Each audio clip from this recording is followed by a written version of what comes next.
Assalamualaikum warahmatullahi wabarakatuh. Teman-teman yang sedang menonton dimanapun berada. Pada kesempatan kali ini saya akan membahas terkait buku Manajemen Strategi dan Kebijakan Bisnis oleh Wellen dan Hanger.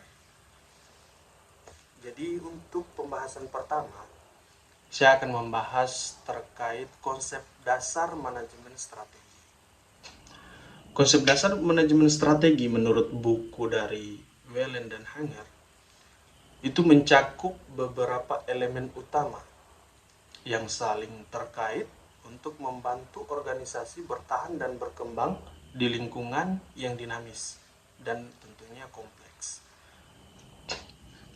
Pengertian manajemen strategi sendiri itu adalah suatu proses yang membantu organisasi dalam menciptakan dan melaksanakan strategi yang mampu memberdayakan organisasi menghadapi perubahan lingkungan, mempertahankan keunggulan kompetitif, dan mencapai tujuan jangka panjang.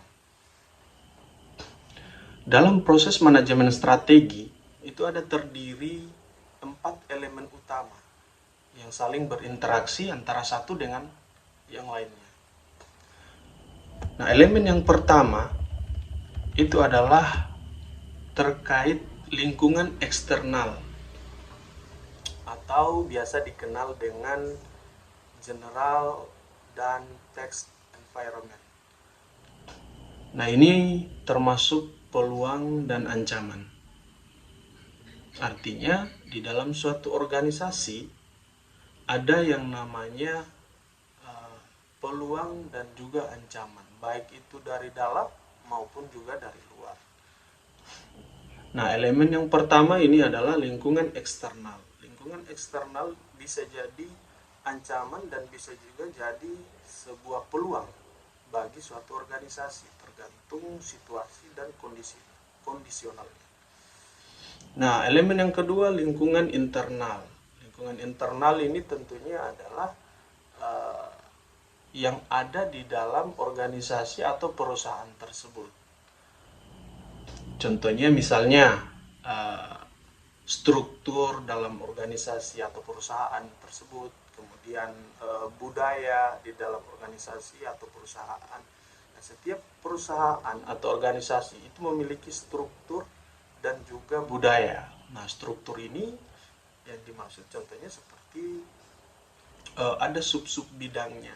Ada bidang misalnya kalau dalam perusahaan ada divisi operasional, ada divisi keuangan, kemudian ada divisi pemasaran dan lain sebagainya. Nah, kalau terkait budaya, contohnya seperti kedisiplinan terkait pakaian, kerapian, dan lain sebagainya. Nah, itu yang dimaksud dengan lingkungan internal dalam organisasi atau perusahaan. Nah, ini meliputi kekuatan inti dan kompetensi utama di dalam suatu organisasi. Kemudian elemen yang ketiga itu adalah formulasi strategi. Nah, di mana ada penetapan misi, tujuan, dan juga strategi untuk mencapai sebuah visi di dalam organisasi. Nah, dan elemen yang keempat adalah implementasi dan pengendalian atau biasa kita sebut dengan pelaksanaan strategi atau pengawasan dan juga evaluasi terkait hasil. Nah, ini 4 elemen utama dalam proses manajemen strategi. Yang pertama adalah lingkungan eksternal, di mana ada ancaman maupun peluang. Kemudian ada lingkungan internal, di mana ada struktur atau budaya yang terbentuk di dalam organisasi tersebut. Kemudian ada formulasi strategi. Nah, formulasi strategi artinya ya di mana perusahaan itu menetapkan sebuah misi untuk kemudian menjadi tujuan organisasi tersebut sehingga dapat mencapai sebuah goals yang kemudian dapat mengembangkan organisasi tersebut. Setelah visi, kemudian misi dan tujuan sudah ditentukan, maka tinggal pengimplementasiannya atau implementasi serta pengendaliannya atau pengawasan maupun kontrol, dan terakhir adalah evaluasi hasil dari strategi tersebut. Kemudian komponen utama strategi itu adalah rencana komprehensif yang menentukan bagaimana organisasi akan mencapai misinya dan memanfaatkan peluang eksternal serta mengatasi ancaman dan juga kelemahan internal. Nah, misi dan tujuan di sini yang dimaksud itu keberadaan organisasi dan bidang usaha utamanya. Sedangkan tujuan itu menetapkan hasil spesifik yang ingin dicapai dalam jangka waktu tertentu. Nah, ibaratnya suatu kapal jika tidak memiliki tujuan, maka kapal tersebut akan berputar-putar atau jalan di tempat. Nah, sama halnya dengan sebuah organisasi atau perusahaan. Nah, jika dibawa dalam sebuah kapal, maka tujuan ini adalah navigasi dalam kapal tersebut. Artinya penentu kemana arah kapal itu akan bergerak. Jika tujuan di awal jelas, maka kapal pun akan sampai secara cepat dengan bantuan navigasi. Nah, itulah kenapa pentingnya sebuah tujuan harus dibuat lebih awal dalam suatu organisasi. Kemudian peran manajemen tingkat lebih tinggi dan partisipasi. Nah, strategi bukan hanya bertanggung jawab pada manajemen puncak, tetapi juga melibatkan seluruh tingkat organisasi dalam proses scanning, pengembangan strategi, dan pelaksanaannya agar lebih efektif dan diterima. Proses manajemen strategi sendiri itu adalah sebuah rangkaian langkah-langkah sistematis yang dilakukan organisasi untuk merumuskan, mengimplementasikan, dan juga mengevaluasi strategi guna mencapai tujuan jangka panjang. Nah, berdasarkan buku dari Guelen dan Hanger ini, bahwa proses manajemen strategi itu terdiri dari beberapa tahap utama yang saling berkaitan dan berkelanjutan. Nah, yang pertama, perumusan strategi. Ya, perumusan strategi ada 3 poin. Yang pertama itu adalah pengumpulan informasi dan analisis eksternal dan internal. Nah, maksudnya melalui proses environmental scanning, organisasi itu mengumpulkan data tentang lingkungan eksternal. Dalam hal ini mencakup peluang dan ancaman. Dan yang internalnya terkait kekuatan dan juga kelemahan suatu organisasi atau perusahaan. Yang kedua, penentuan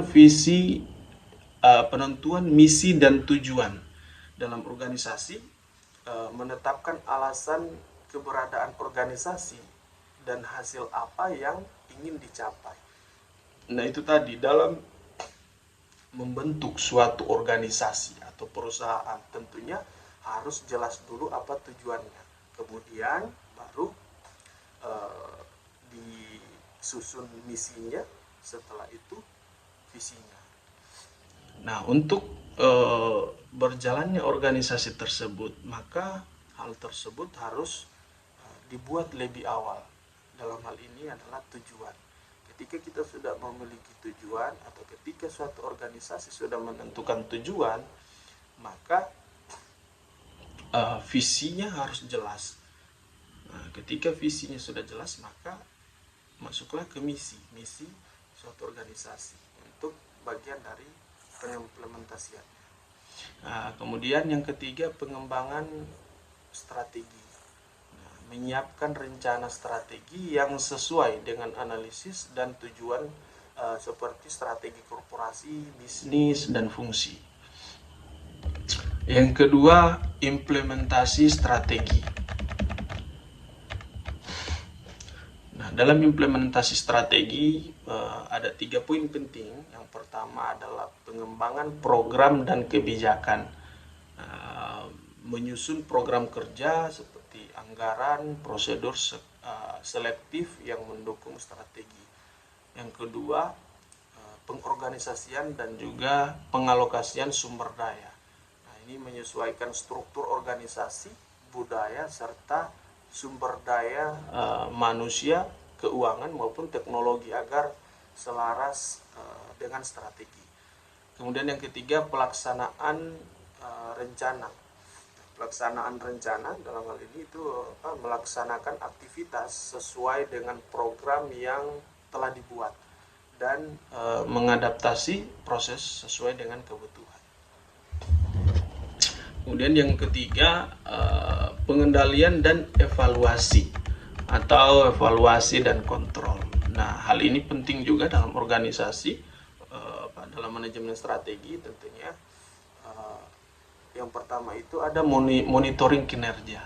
Nah, maksudnya ini adalah untuk mengukur kemajuan dan pencapaian tujuan melalui indikator kinerja. Kalau di perusahaan itu biasanya dikenal dengan KPI, Key Performance Indicator. Nah, ini untuk bagaimana cara agar kita bisa tahu atau kita bisa mengukur sejauh mana performance suatu karyawan di dalam perusahaan. Jadi tolak ukurnya adalah di KPI. Kemudian yang kedua itu adalah feedback dan pembelajaran. Nah, ini kita mengumpulkan data hasil pelaksanaan dan juga membandingkan dengan rencana yang awal. Kemudian yang ketiga, pengambilan keputusan perbaikan. Nah, melakukan koreksi terhadap strategi, program, atau implementasi jika hasil tidak sesuai dengan harapan. Artinya kita melakukan sebuah evaluasi tentang strategi yang sebelumnya yang telah kita implementasi, namun karena belum sesuai dengan harapan, maka kita jadikan bahan evaluasi untuk kemudian membuat strategi baru ke depan yang mungkin lebih mendekati atau lebih sesuai dengan harapan yang diinginkan oleh perusahaan. Kemudian poin keempat ada umpan balik dan pengulangan atau feedback loop. Nah, proses ini bersifat siklik dan berkelanjutan. Nah, jika hasil evaluasi menunjukkan adanya koreksi, maka organisasi akan kembali ke tahap perumusan strategi untuk melakukan penyesuaian yang diperlukan. Nah, jadi ada feedback ya setelah itu. Kemudian model visual dari proses. Nah, proses yang dimaksud di sini itu adalah sebagai bagian dari model strategi, yang dimana meliputi pengumpulan informasi atau environmental scan, kemudian perumusan strategi, kemudian implementasi strategi, serta evaluasi dan pengawasan yang berulang secara dinamis dan adaptif. Ada beberapa karakteristik utama juga dalam proses manajemen strategi. Nah, yang pertama itu adalah proses tidak bersifat linear, melainkan dia bersifat siklik atau iteratif. Dan kemudian organisasi perlu fleksibel dan mampu belajar dari pengalaman serta lingkungan yang berubah.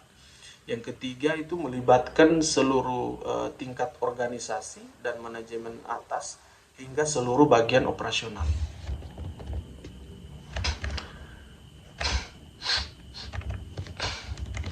Kemudian kita masuk pada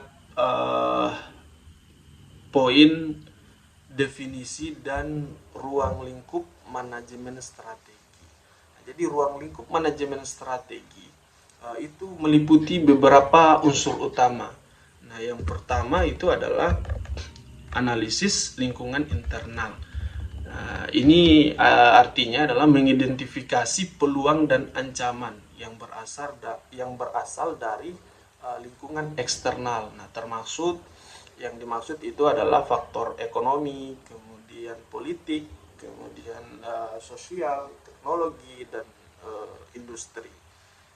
Nah, analisis lingkungan eksternal ini ya tentunya sangat berpengaruh dalam suatu perusahaan atau organisasi, karena kita hidup di negara di mana ada pemerintah yang mengatur jalannya sebuah perekonomian, politik, sosial, dan juga industri. Nah, ini merupakan bisa merupakan sebuah ancaman dan juga bisa merupakan sebuah bisa merupakan juga sebuah peluang, tergantung dari kebijakan yang dikeluarkan oleh pemerintah. Kemudian yang kedua, ruang lingkup yang kedua itu adalah analisis lingkungan internal. Nah, maksudnya ini adalah mengkaji kekuatan dan kelemahan suatu organisasi di dalam lingkup organisasi tersebut, seperti sumber dayanya, kemudian kapabilitas organisasi tersebut, kemudian struktur di dalam organisasi, dan juga budaya di dalam organisasi atau perusahaan. Nah, kemudian ruang lingkup yang ketiga ada yang namanya formulasi strategi. Dalam hal menyusun sebuah rencana strategi yang mencakup penetapan misi, visi, dan juga tujuan, serta kebijakan strategi yang akan digunakan untuk meraih keunggulan kompetitif. Nah, ruang lingkup yang keempat adalah implementasi strategi. Nah, setelah formulasi strateginya sudah dibuat, atau setelah misi, visi, dan tujuannya sudah dibuat dan sudah ditentukan, nah ada yang namanya implementasi strategi. Artinya pengimplementasian apa yang sudah dibuat dalam apa yang sudah dituangkan di dalam visi, misi, dan tujuan perusahaan tersebut. Nah, harus diimplementasikan, artinya supaya bisa mencapai tujuan bersama organisasi tersebut atau perusahaan tersebut. Nah, implementasi tersebut itu melaksanakan strategi dengan menyesuaikan struktur organisasi, budaya, sumber daya, dan juga proses agar mendukung pencapaian strategi tadi. Kemudian ruang lingkup yang kelima itu ada yang namanya evaluasi dan pengendalian. Bagaimana kita bisa mengukur kinerja dan hasil pencapaian strategi, serta melakukan penyesuaian apabila diperlukan agar organisasi tetap pada jalurnya, tidak membelok. Jadi manajemen strategis itu merupakan sebuah proses yang komprehensif dan berkelanjutan yang mengintegrasikan analisis, perencanaan, pelaksanaan, dan juga pengawasan strategi. Nah, untuk mencapai keunggulan bersaing dan berkelanjutan di dalam organisasi di tengah dinamika lingkungan yang berubah-ubah. Kemudian kita melangkah pada poin sejarah dan evolusi pemikiran strategi manajemen. Nah, sejarah dan evolusi pemikiran strategi itu berakar dari berbagai disiplin ilmu dan pengalaman praksis yang dimana dalam manajemen militer, kemudian manajemen ekonomi, dan juga bisnis. Nah, pada awalnya strategi banyak dipengaruhi oleh pendekatan militer. oleh pendekatan militer dan perang, yang kemudian diadaptasi ke dalam dunia bisnis. Nah, perkembangan ini menunjukkan bahwa konsep strategi itu terus berkembang seiring dengan kompleksitas dan dinamika lingkungan bisnis. Nah, evolusi pemikiran strategi itu ada beberapa tahapan. Nah, yang pertama itu pendekatan klasik dan militer. Jadi pada masa awal, strategi itu dipandang sebagai seni dan ilmu merancang dan menjalankan strategi militer yang efektif. Nah, pendekatan ini menemukan kekuatan, kekuasaan, dan perencanaan jangka panjang yang terpusat pada pimpinan puncak. Nah, kemudian yang kedua ada yang namanya pendekatan perencanaan formal atau strategic planning. Nah, di mana di tahun 1960-an dan juga di tahun 1970-an fokus bergeser ke proses perencanaan strategi formal yang melibatkan analisis lingkungan seperti penetapan visi dan misi serta pengembangan rencana tersusun secara rinci. Nah, Harvard Business School itu menjadi pelopor dalam pengembangan pendekatan ini. Nah, yang ketiga itu ada namanya pendekatan posisi dan keunggulan kompetitif.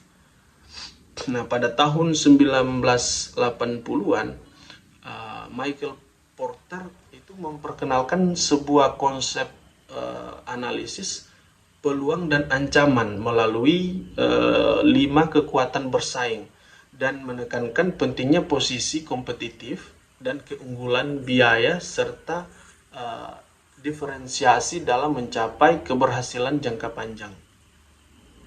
Kemudian pendekatan yang keempat, nah pendekatan proses dan pemikiran kontemporer.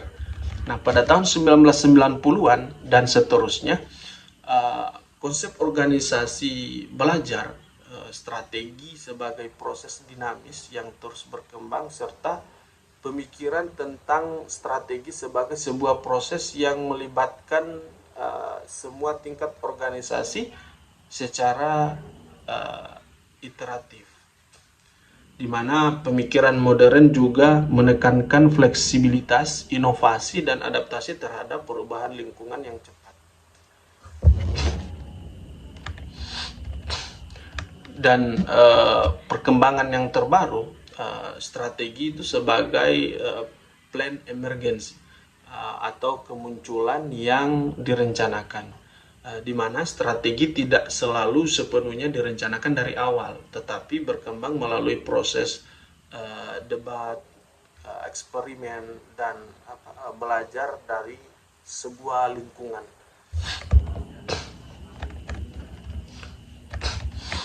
Nah, kesimpulannya, sejarah pemikiran strategi menunjukkan bahwa konsep ini telah berevolusi dari pendekatan militer dan perencanaan formal ke strategi sebagai proses yang fleksibel. Nah, terus-menerus berkembang dan menyesuaikan diri dengan dinamika lingkungan global dan juga teknologi yang cepat berubah. Kemudian kita ke pembahasan yang berikutnya, yaitu tingkat strategi korporasi bisnis dan fungsional. Nah, dalam struktur organisasi strategi itu terdapat 3 tingkatan strategi utama yang saling mendukung dan berperan dalam mencapai tujuan perusahaan secara keseluruhan. Yang pertama itu adalah strategi korporasi. Nah, strategi korporasi itu menunjukkan arah dan tujuan utama perusahaan secara keseluruhan, serta bagaimana mengelola portofolio berbagai unit bisnis dan produk. Nah, dia ini berfokusnya pada penentuan apakah perusahaan akan mempertahankan, memperluas atau mengurangi usahanya. Jadi fokusnya di situ. Kalau korporasi, dia berfokus pada penentuan apakah perusahaan akan diperluas, akan dipertahankan atau tidak, akan dilanjutkan atau tidak, atau mungkin akan dikurangi. Jadi itu fokusnya untuk strategi korporasi. Contohnya strategi korporasi itu kalau dari stabilitas itu mempertahankan posisi saat ini. Nah, kalau untuk pertumbuhan kayak misalnya ekspansi melalui diverifikasi atau akuisisi suatu perusahaan yang lain misalnya. Kalau dari segi retrenchment itu pengurangan kegiatan usaha atau divestasi. Nah, kalau dalam tujuannya dia menciptakan sebuah nilai dan keunggulan kompetitif terhadap seluruh perusahaan dan mengatur alokasi sumber daya lintas unit bisnis yang ada. Kemudian untuk yang kedua, strategi bisnis. Nah, strategi bisnis ini menetapkan bagaimana unit bisnis itu bersaing dalam industri atau pasar tertentu. Nah, dia fokusnya pada peningkatan posisi kompetitif unit bisnis dalam pasar yang spesifik. Nah, contoh strategi ini dalam hal diferensiasi itu menawarkan suatu produk unik untuk kemudian menarik konsumen-konsumen tertentu.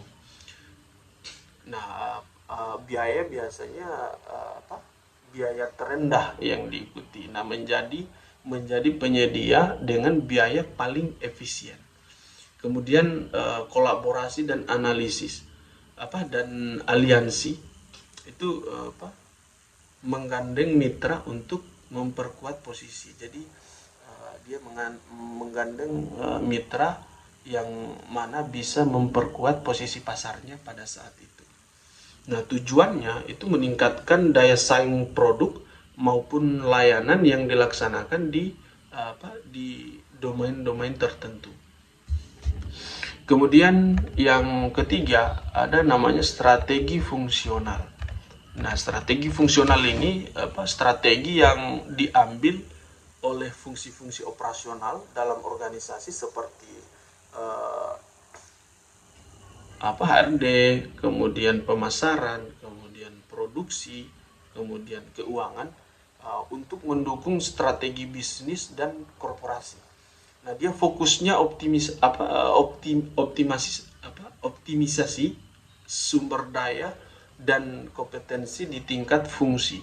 Nah, untuk mendukung keunggulan kompetitif. Jadi di fungsi-fungsi ini maksudnya adalah divisi seperti divisi pemasaran, divisi sumber daya manusia, kemudian divisi produksi dan juga divisi keuangan itu saling mendukung untuk kemudian bisa mencapai keunggulan yang kompetitif, bisa mendukung mencapai keunggulan yang kompetitif. Nah, contohnya kayak pionir inovasi teknologi atau imitasi produk.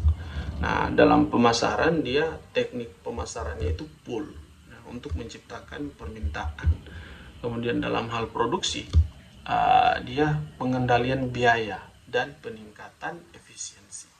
Nah, tujuannya adalah penggunaan sumber daya secara maksimal untuk mencapai strategi bisnis dan korporasi. Nah, hierarki strategi ketiga tingkatan tersebut itu saling berkaitan dan saling mendukung. Nah, membentuk hierarki strategi yang terintegrasi antara tujuan jangka panjang perusahaan, kemudian keunggulan kompetitif unit bisnis dan efisiensi fungsi-fungsi operasional yang ada. Kemudian kita melangkah pada poin teori dan paradigma utama dalam manajemen strategi. Nah, teori dan paradigma utama dalam manajemen strategi dalam pengembangan ilmu manajemen strategi terdapat beberapa teori dan paradigma utama yang menjadi dasar pemikiran dan pendekatan dalam perumusan serta pelaksanaan strategi organisasi. Nah, berikut saya akan bacakan beberapa teori dan paradigma di manajemen strategi dalam buku Whelan dan Hanger. Nah, yang pertama itu adalah paradigma rasional. Nah, paradigma rasional ini karakteristiknya dia menganggap bahwa proses pengambilan keputusan strategis itu harus dilakukan secara rasional dan sistematis. Nah, dasar pemikirannya itu adalah pengumpulan dan analisis data yang lengkap, nah, serta penentuan alternatif terbaik berdasarkan evaluasi objektif. Nah, aplikasinya itu menekankan pada perencanaan strategi formal dan penggunaan alat-alat analisis seperti analisis SWOT, Porter's Five Force, dan matriks keputusan. Nah, referensinya itu paradigma ini itu mendasari pendekatan klasik dalam strategi yang menekankan perencanaan dan analisis menyeluruh. Kemudian yang kedua ada namanya paradigma evolusioner. Nah, paradigma evolusioner ini karakteristiknya dia itu menyoroti bahwa proses strategis itu seringkali bersifat tidak lengkap dan beradaptasi secara bertahap melalui proses trial and error. Nah, dasar pemikirannya itu adalah strategi berkembang dari pengalaman belajar organisasi. Nah, bukan dari perencanaan formal semata. Nah, aplikasinya pendekatan yang lebih fleksibel dan adaptif seperti konsep strategi emergen dan inkrementalis. Nah, referensinya itu menurut teori ini strategi tidak selalu dirancang secara penuh sebelumnya, melainkan muncul dari proses adaptasi organisasi terhadap lingkungannya. Nah, kemudian yang ketiga, paradigma kondisional. Nah, paradigma kondisional ini karakteristiknya itu menekankan bahwa keberhasilan strategi tergantung pada kondisi lingkungan dan faktor internal organisasi. Nah, dasar pemikirannya itu tidak ada strategi tunggal yang cocok untuk semua situasi. Strategi harus disesuaikan dengan kondisi spesifik. Nah, aplikasinya ini pendekatan yang mengutamakan analisis situasional dan penyesuaian strategi secara kontekstual.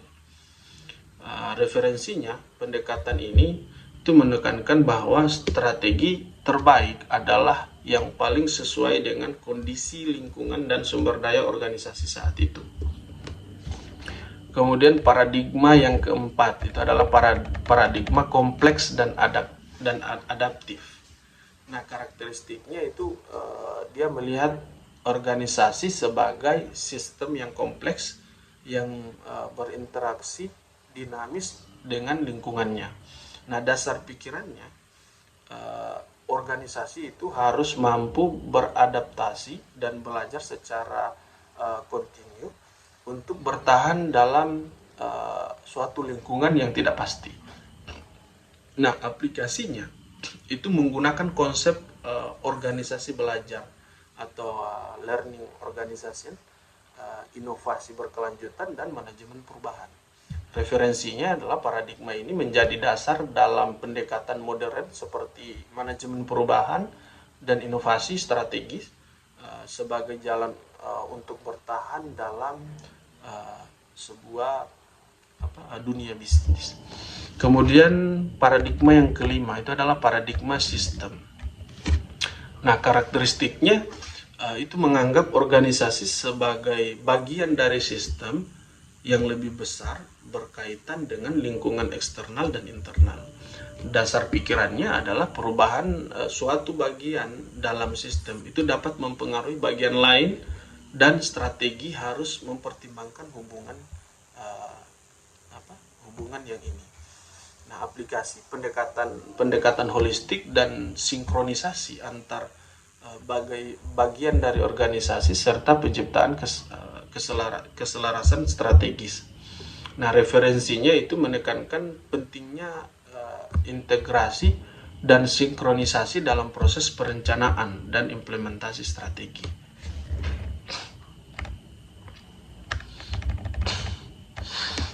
Oke, kemudian kita akan lanjut untuk membahas peran manajemen strategis dalam konteks global dan digital. Nah, peran manajemen strategi dalam konteks global dan juga digital dalam era globalisasi dan revolusi digital saat ini, itu peran manajemen strategi menjadi sangat penting untuk memastikan keberhasilan dan daya saing sebuah organisasi. Nah, dalam bukunya Wellen dan Hanger itu ada beberapa bagian dalam yang berperan dalam konteks global dan digital. Nah, yang pertama itu mengantisipasi perubahan lingkungan global. Nah, manajemen strategis itu membantu organisasi dalam melakukan environmental scanning untuk dapat mengidentifikasi tren global atau perubahan regulasi dan dinamika pasar internasional. Nah, implementasinya ya menggunakan analisis lingkungan eksternal dan internal untuk menyesuaikan strategi agar tetap relevan dan kompetitif secara global. Kemudian yang kedua itu mengembangkan strategi global. Nah, peran dan kuncinya itu merumuskan dan mengimplementasikan strategi yang memanfaatkan peluang di berbagai pasar internasional seperti ekspansi global, aliansi strategis, dan pengolahan risiko global. Kemudian yang ketiga itu adalah memanfaatkan teknologi digital. Nah, perusahaan juga itu harus berperan dalam mengintegrasikan teknologi digital dalam semua aspek bisnis dari produksi hingga pemasaran agar meningkatkan efisiensi dan juga inovasi. Nah, implementasinya ya transformasi digital melalui pengembangan platform daring, big data, analitik, dan otomatisasi proses bisnis yang mendukung pengambilan keputusan yang lebih cepat dan akurat. Kemudian yang keempat itu meningkatkan kecepatan pengambilan keputusan. Nah, dalam dunia digital yang cepat berubah, manajemen strategi perlu memastikan pengambilan keputusan yang cepat dan responsif terhadap perubahan pasar dan teknologi. Kemudian yang kelima itu adalah mendukung inovasi dan kewirausahaan digital. Nah, ini perusahaan itu mengembangkan budaya inovasi dan kewirausahaan digital di seluruh organisasi untuk tetap relevan dan beradaptasi secara berkelanjutan.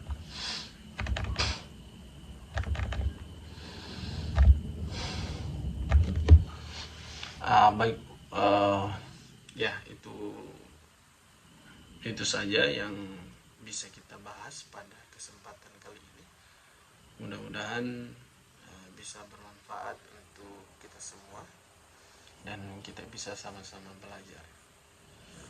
Terima kasih. Assalamualaikum warahmatullahi wabarakatuh.